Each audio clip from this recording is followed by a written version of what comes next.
இப்படி பார்த்தா ரஜினி சார் வீடு, இப்படி பார்த்தா ஜெயலலிதா அம்மா வீடு. ஒரு நாள்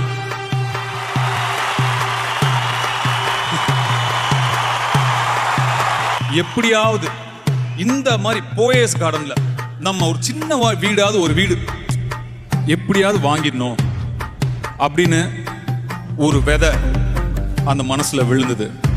அப்ப எனக்கு வயசு 16.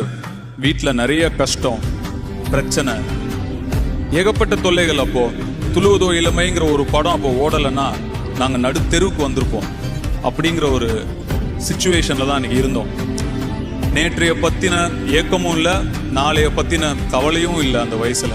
அப்படி இருந்த அந்த 16 வயசு வெங்கடேஷ் பிரபுக்கு 20 வருஷம் உழைச்சு இன்னைக்கு இருக்கிற தனுஷ் கொடுத்த கிஃப்ட் தான் அந்த போயஸ் கார்டன்.